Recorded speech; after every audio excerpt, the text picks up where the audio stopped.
లేవియ కాండము 4వ అధ్యాయము. మరియు యెహోవా మోషేకు ఈలాగు సెలవిచ్చెను, నీవు ఇశ్రాయేలీలతో ఇట్లనుము, యెహోవా ఆజ్ఞలన్నిటిలో దేని విషయమైనను ఎవరైనను పొరబాటున చేయరాని కార్యములు చేసి పాపి అయిన ఎడల, ఎట్లనగా ప్రజలు అపరాధులగునట్లు అభిషిక్తుడైన యాజకుడు పాపము చేసిన ఎడల, తాను చేసిన పాపమునకై నిర్దోషమైన కోడెదూడను యెహోవాకు పాపపరిహారార్థ బలిగా అర్పింపవలెను.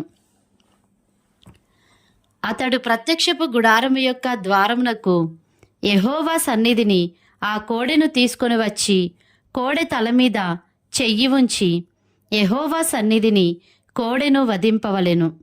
అభిషిక్తుడైన యాజకుడు ఆ కోడెదూడ రక్తములో కొంచెము తీసి ప్రత్యక్షపు గుడారమునకు దానిని తేవలెను.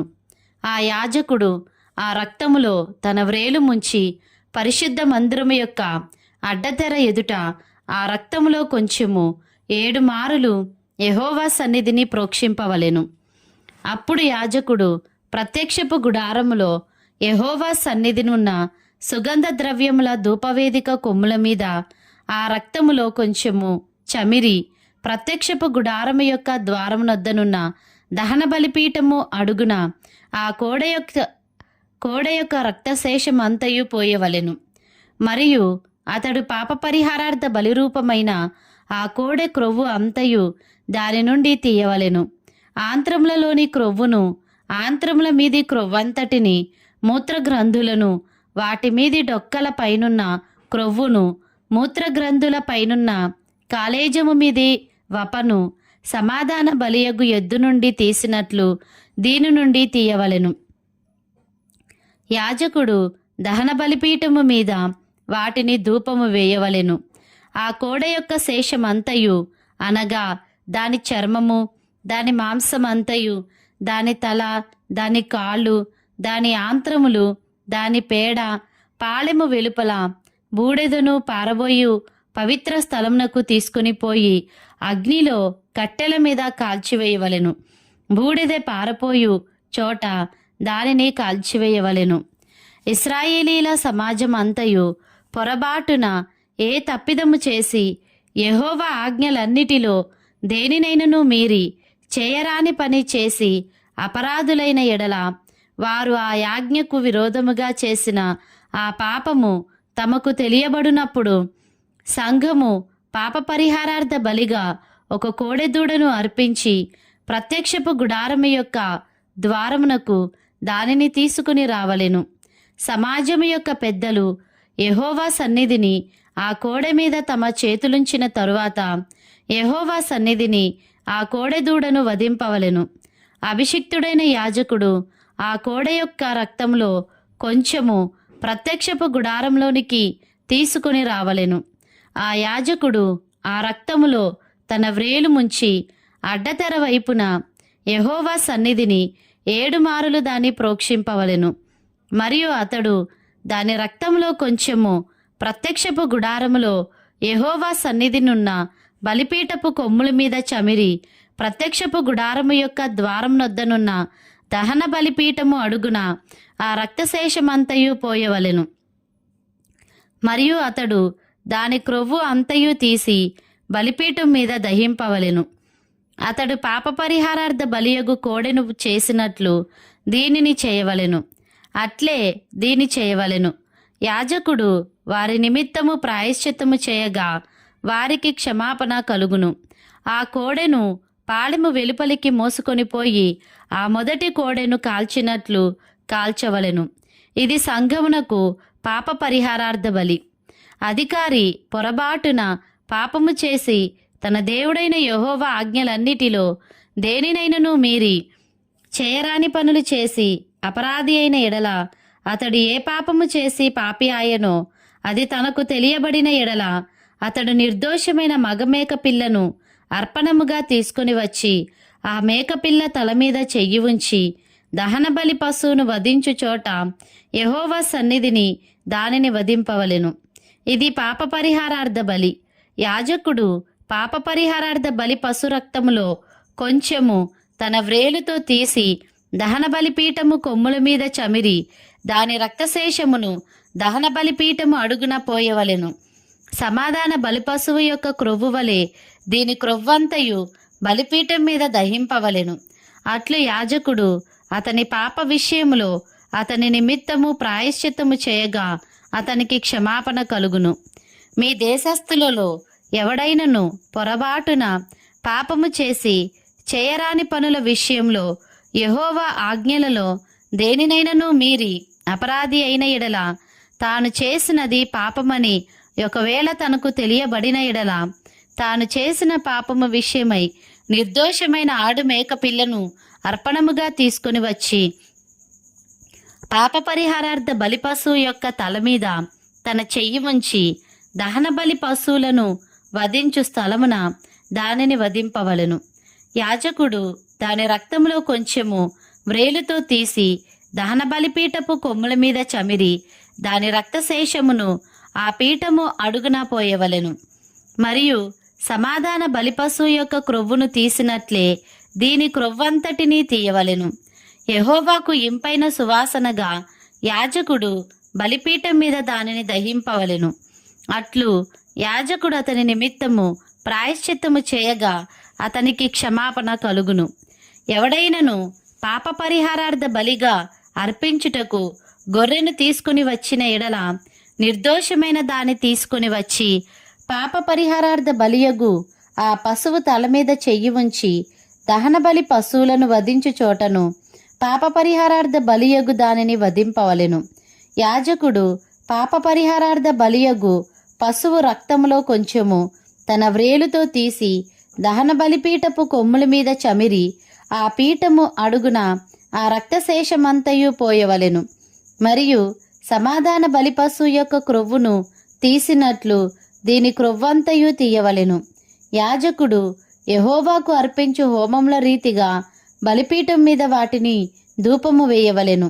అతడు చేసిన పాపము విషయమై యాజకుడు అతని నిమిత్తము ప్రాయశ్చిత్తము చేయగా అతనికి క్షమాపణ కలుగును.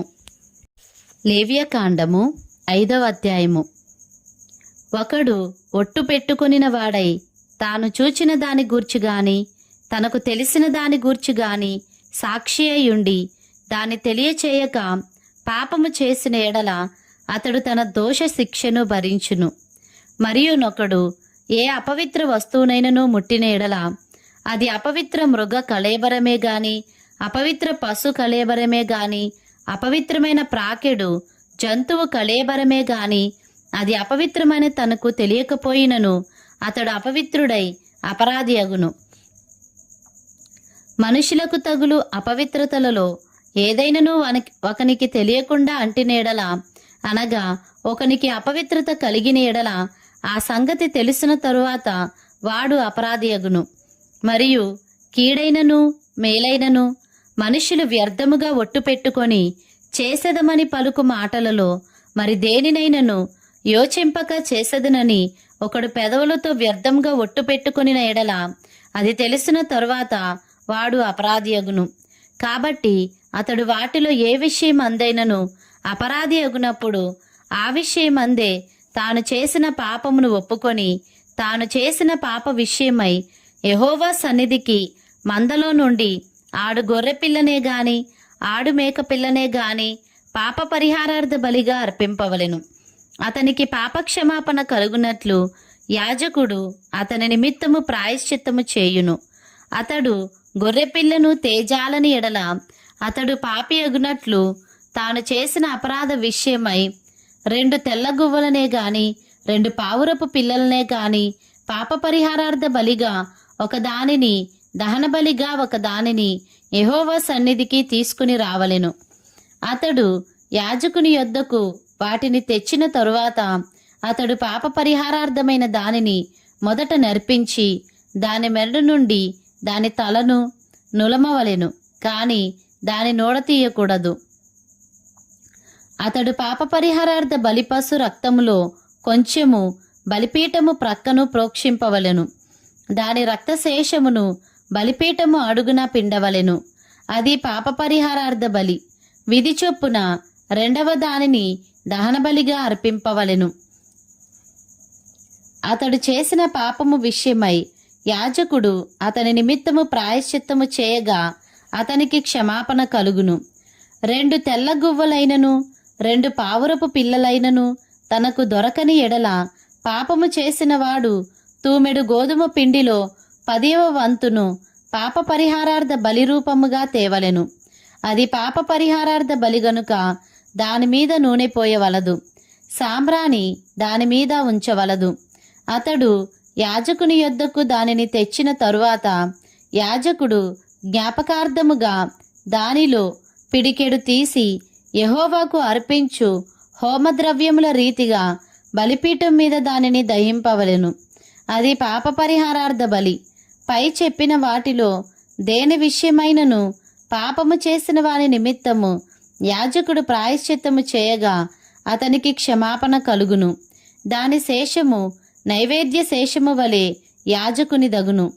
మరియు యెహోవా మోషేకు ఇలాగు సెలవిచ్చెను, ఒకడు యెహోవాకు పరిశుద్ధమైన వాటి విషయంలో పొరబాటున పాపము చేసిన ఎడల తాను చేసిన అపరాధమునకు నీవు ఏర్పరచు వెలచొప్పున పరిశుద్ధమైన తులమల విలువగల నిర్దోషమైన పొట్టేలును మందలో నుండి అపరాధ పరిహారార్థ బలిగా యెహోవా యొద్దకు వాడు తీసుకుని రావలెను. పరిశుద్ధమైన దాని విషయంలో తాను చేసిన పాపము వలని నష్టమునిచ్చుకొని దానితో 5వ వంతు యాజకునికి ఇయ్యవలెను. ఆ యాజకుడు అపరాధ పరిహారార్థ బలియగు పొట్టేలు వలన అతని నిమిత్తము ప్రాయశ్చిత్తము చేయగా అతనికి క్షమాపణ కలుగును. చేయకూడదని యెహోవా ఆజ్ఞాపించిన వాటిలో దేనినైనను చేసి ఒకడు పాపి అయిన ఎడల అది పొరబాటున జరిగినను అతడు అపరాధి అయి తన దోషమునకు శిక్ష భరించును. కావున నీవు ఏర్పరిచిన వెలచొప్పున మందలో నుండి నిర్దోషమైన పొట్టేలును అపరాధ పరిహారార్థ బలిగా అతడు యాజకుని యొద్దకు తీసుకుని రావలెను. అతడు తెలియకయే పొరబాటున చేసిన తప్పును గూర్చి యాజకుడు అతని నిమిత్తము ప్రాయశ్చిత్తము చేయగా అతనికి క్షమాపణ కలుగును. అది అపరాధ పరిహారార్థ బలి. అతడు యెహోవాకు విరోధముగా అపరాధము చేసినది వాస్తవము.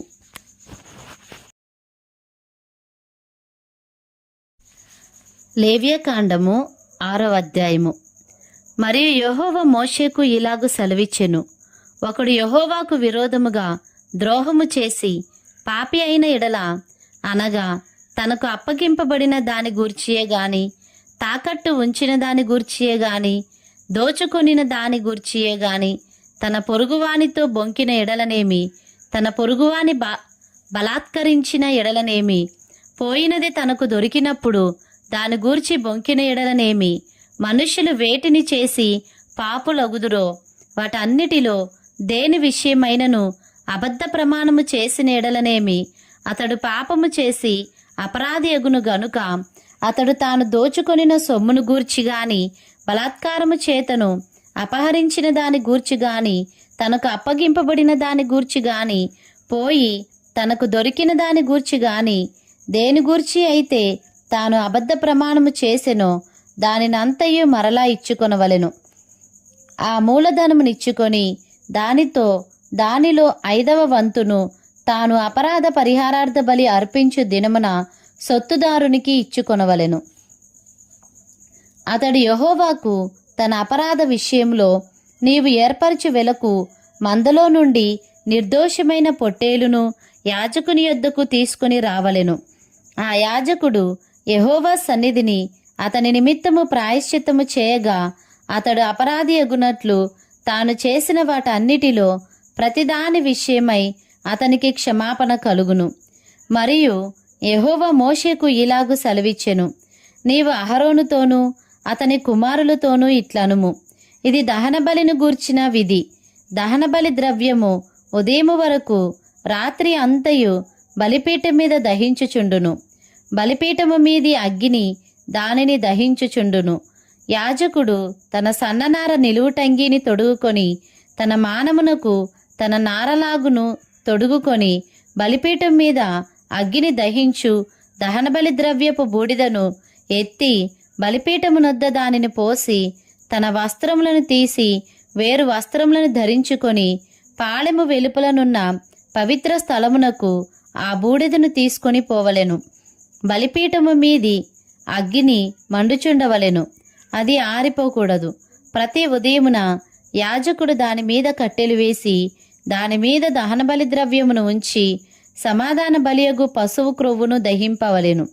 బలిపీఠం మీద అగ్ని నిత్యము మండుచుండవలెను, అది ఆరిపోకూడదు. నైవేద్యమును గూర్చిన విధి ఏదనగా, అహరోను కుమారులు యెహోవా సన్నిధిని బలిపీఠమునెదుట దానిని అర్పించవలెను. అతడు నైవేద్య తైలము నుండియు దాని గోధుమ పిండి నుండియు చేరెడు పిండిని, నూనెను, దాని సాంబ్రాణి యావత్తును దానిలో నుండి తీసి జ్ఞాపక సూచనగాను వాటిని బలిపీఠం మీద యెహోవాకు ఇంపైన సువాసనగాను దహింపవలెను. దానిలో మిగిలిన దానిని అహరోనును అతని సంతతి వారును తినవలెను. అది పులియనిదిగా పరిశుద్ధ స్థలంలో తినవలెను. వారు ప్రత్యక్షపు గుడారం యొక్క ఆవరణములో దానిని తినవలెను. దాని పులియబెట్టి కాల్చవలదు. నా హోమ ద్రవ్యములలో వారికి పాలుగా దానినిచ్చియున్నాను. పాప పరిహారార్థ బలివలెను, అపరాధ పరిహారార్థ బలివలెను, అది అతి పరిశుద్ధము. అహరోను సంతతిలో ప్రతివాడును దానిని తినవలెను. ఇది యెహోవా హోమముల విషయంలో మీ తరతరములకు నిత్యమైన కట్టడ. వాటికి తగిలిన ప్రతి వస్తువు పరిశుద్ధమగును. మరియు యెహోవా మోషేకు ఈలాగు సెలవిచ్చెను, అహరోనుకు అభిషేకము చేసిన దినమున అతడును అతని సంతతి వారును అర్పింపవలసిన అర్పణమేదనగా, ఉదయమున సగము, సాయంకాలమున సగము నిత్యమైన నైవేద్యముగా తూమెడు గోధుమ పిండిలో 10వ వంతు పెనం మీద నూనెతో దానిని కాల్చవలెను. దానిని కాల్చిన తరువాత దానిని తేవలెను. కాల్చిన నైవేద్య భాగములను యెహోవాకు ఇంపైన సువాసనగా అర్పింపవలెను. అతని సంతతి వారిలో అతనికి మారుగా అభిషేకము పొందిన యాజకుడు అలాగుననే అర్పింపవలెను. అది యెహోవా నియమించిన నిత్యమైన కట్టడ. అదంతయు దహింపవలెను. యాజకుడు చేయు ప్రతి నైవేద్యము నిశ్శేషముగా కాల్చబడవలెను, దాని తినవలదు. మరియు యెహోవా మోషేకు ఈలాగు సెలవిచ్చెను, నీవు అహరోనుకును అతని సంతతి వారికిని ఈలాగు ఆజ్ఞాపించుము. పాప పరిహారార్థ బలిని గూర్చిన విధి ఏదనగా, నీవు దహన బలి రూపమైన పశువులను వధించు చోట పాప పరిహారార్థ బలి పశువులను యెహోవా సన్నిధిని వధింపవలెను, అది అతి పరిశుద్ధము. పాప పరిహారార్థ బలిగా దానిని అర్పించిన యాజకుడు దానిని తినవలెను. పరిశుద్ధ స్థలమందు అనగా ప్రత్యక్షపు గుడారము యొక్క ఆవరణంలో దానిని తినవలెను. దాని మాంసమునకు తగులు ప్రతి వస్తువు ప్రతిష్ఠితమగును. దాని రక్తములోనిది కొంచెమైనను వస్త్రము మీద ప్రోక్షించిన ఎడల అది దేని మీద ప్రోక్షింపబడెనో దానిని పరిశుద్ధ స్థలంలో ఉదుకవలెను. దాని వండిన మంటికుండను పగలగొట్టవలెను. దానిని ఇత్తడి పాత్రలో వండిన ఎడల దాని తోమి నీళ్లతో కడుగవలెను. యాజకులలో ప్రతి మగవాడు దానిని తినవలెను, అది అతి పరిశుద్ధము. మరియు పాప పరిహారార్థ బలిగా తేబడిన ఏ పశువు రక్తములో కొంచెమైనను అతి పరిశుద్ధ స్థలములో ప్రాయశ్చిత్తము చేయుటకై ప్రత్యక్షపు గుడారంలోనికి తేబడునో ఆ బలి పశువును తినవలదు. దానిని అగ్నిలో కాల్చివేయవలెను.